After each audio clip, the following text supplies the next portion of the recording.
Hello YouTube. Today's topic is a simple one. Maybe not so. This was given to me by Tumblr's idea. An idea from Tumblr. How to create your own story. Or how to create your own mini-series comics. Firstly, what's your favorite genre? The best way to write your own mini-comic series or mini-month, whatever you call it, is to do something you love. Like, I love horror and I love romance. What do? I just try to find a way to choose one or combine them. Now, if you like sports and horror, that'd be kind of difficult to pull off. So, first things first, write things out. Like, write them down. I keep mine and this. First, write it out. It's okay if you mess up. It's okay if you change something important later. It doesn't really matter what. It doesn't really matter how you get it out as long as you write it down. It's okay to change everything. It's okay to take out a character, put a new one in. It's okay to change everything. It's okay to get a draft in the first 6 months, scrap it all, and start again. It's all perfectly normal. You think that writing a miniseries is hard? Imagine being an author or a TV show producer. You have to scrap a lot of things in order to get what you want. It might even help to get some other people's ideas, like even ask strangers what their ideas, if you want to make it public. If you want to make it public, and you want it to be popular, go around and ask people what they should do. What would they want in a book or a comic? Ask them, so what do you think people might like about a hero or heroine? And when it comes, if you're doing a comic thing, and you want to draw fashionable characters, look around, see what fashions people are wearing, because people find it easier to relate to people who look like them.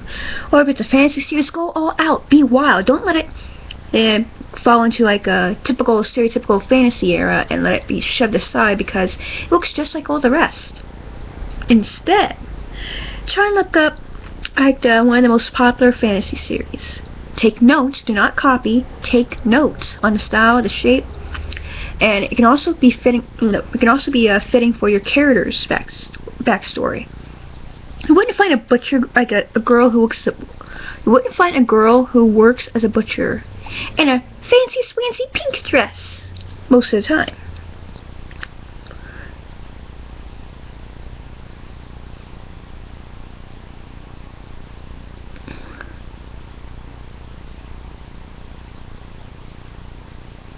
What I'm saying is find an outfit that can fit your characters. Now in fantasy genres, sorry for all my stuttering, I have something wrong with my mouth. But when it comes to fantasy genres, if it's going to make battle scenes, do not give them bikini armor. Just don't. Why? One, it's impractical. Extremely impractical. I mean, come on, she'd be dead in the first 2 minutes with... Sure, her vitals are covered, but her vitals? No.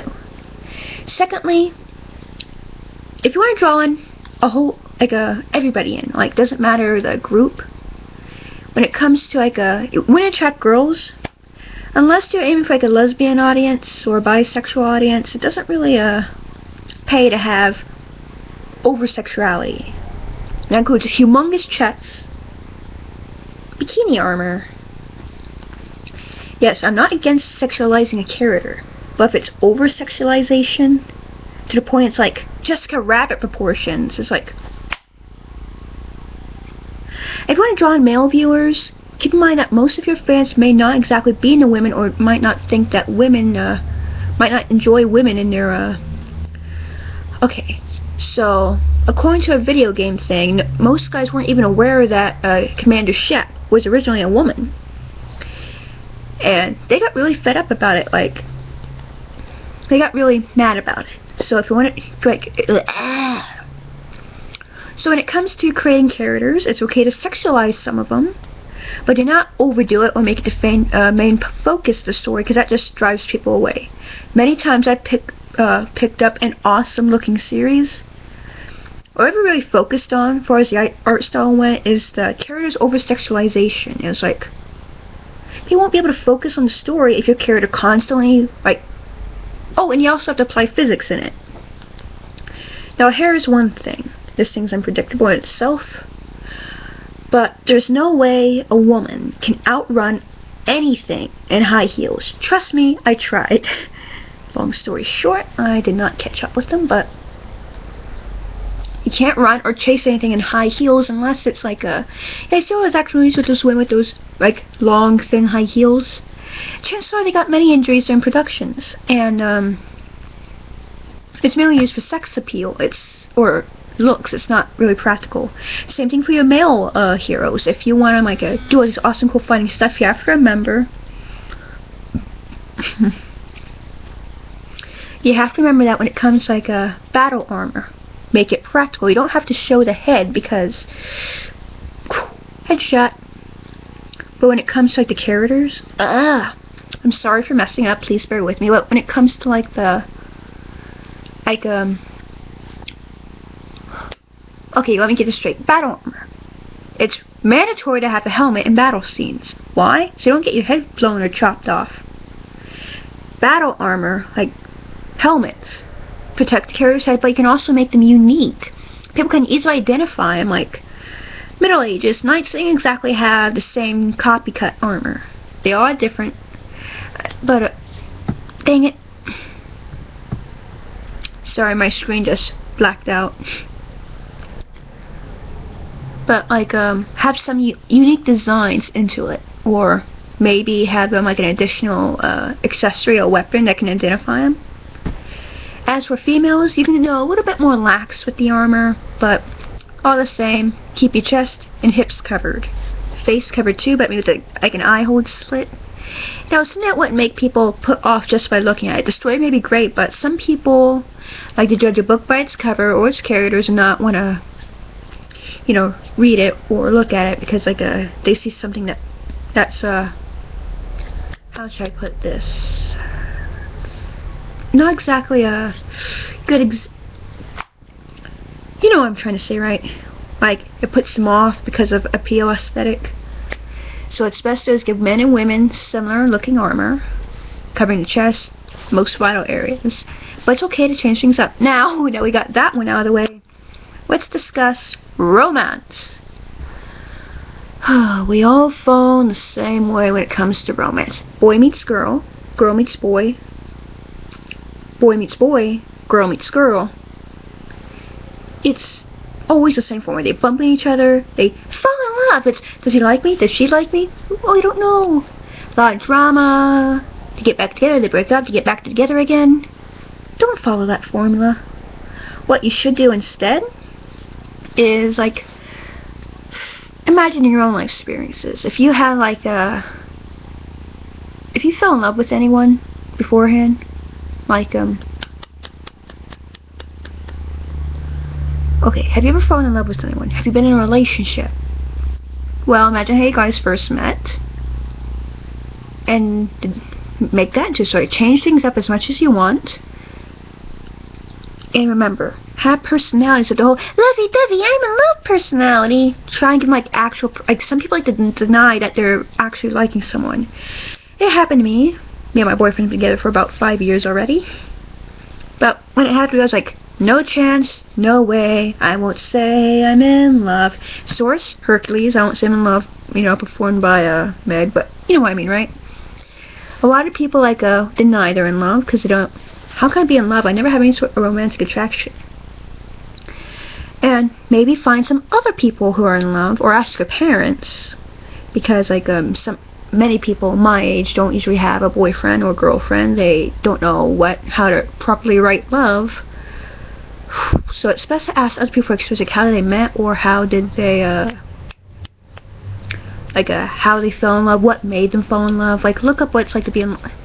When it comes to writing, so it's to put in a lot of researching. May not look it, but you have to. Even J.K. Rowling had to put in a lot of research for her magic series, her Harry Potter series, like the magic and all that, most based on Latin spells, the creatures. Let's just say that writing, or even for a comic, it's hard work. I'm currently working on my own series called Quarantine, which is a fan comic series. And that's another thing. If you're going to draw it out, it's okay to have your own style, but it's also best to look at art referencing. Like, I suck at drawing, I'm not gonna lie, it's just that my drawing's better than most kids at my school, but compared to DeviantArt and Tumblr, my drawings... I'm unable to do digital drawing because I do not own a tablet. So everything of mine has to be hand-drawn, which can be a problem because I also do not have a scanner. On the other hand, when I do post my art to Tumblr, it's very, very easy to tell if it's mine because I'm the only one who has to hold hers up to the screen, poke my head around and make sure it's at the right angle, then click, and even then it's not. It's very, very low quality. So no one can steal my art.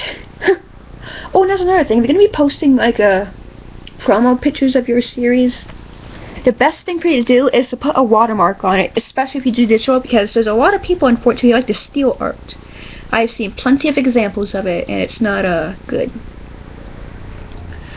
In some cases, the original artist actually gets kicked off the site because you know how admins work, you know, people who monitor everything, they're like, ah, screw it, and just delete whoever seems to have the least evidence that the art's theirs. As you can tell, I do not follow my own rules of scripting something before putting it out. Anyways, what else to do? Oh yeah. When it comes to drawing a series, it's okay to look at your favorite artists, your favorite, like, or even if the series itself is going to be a fan series, and see if you can try and draw the style. But do not copy. That's the most important thing. Do not copy.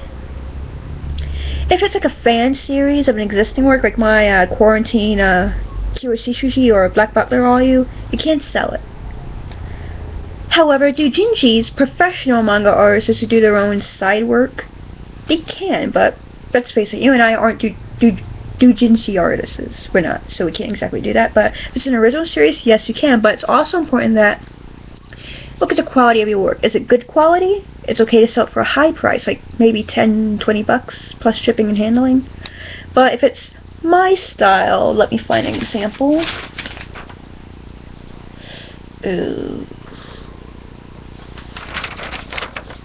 My style. You must go with about 5 cents. 5 cents copy, or free. Yeah, free is always good. It depends on the quality of your artwork and if it's colored or not. Like coloring something in is kind of difficult to do if it's traditionally and like computerized. Yeah, but if you, like me, like to buy certain things, I don't have insurance, so I have to, you know, save up for tours. But when it comes to doing buying something from like a Comic-Con, people make themselves. Do not be offended when their prices are too high for you. These people used up a lot of resources in their own pocket money just to buy the materials. And, you know, imagine if you keep messing up. Like, I am running very, very low on paper because I make a lot of mistakes, and unfortunately, paper's not free. So when it comes to like doing art, unfortunately the person has to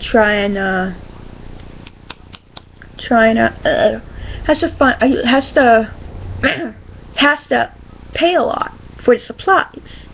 And if they're going to try and publish it online, if they're a part of a group thing, they have to pay for that too. And then if it's mailing the order out to people, they have to also pay for the shipping fee to send it down. So that's why they charge people. That's why people charge a lot for their homemade items, because it's like, okay, there's just like this one woman who wanted to buy this beautiful bracelet, but it was too expensive for her, so she put down, oh, this cost the pliers, cost the wire, cost the beads. So the artist mailed her the beads, the wire, the pliers, stuff to make it herself. It's not cheap being an artist, not cheap being a craftsman, so it's okay. So you have to kind of respect the set sale prices. Now, example, if it's something like this, and the artist charges $30 or something, it's okay to say no, or to try and bargain for a lower price, because this is not high quality. So if you also, so that's a little thing if you're going to be buying or selling your artwork. Do not set the prices too high depending on quality. It's better to underprice than overprice, not to mention you'll draw more people in. But remember, lower the prices doesn't always mean more customers. Dollar Tree does not get a lot of customers, and they're one of the cheapest stores around. But anyways, character development. This will be another topic because I'm running out of time. Pocket Mouse signing out.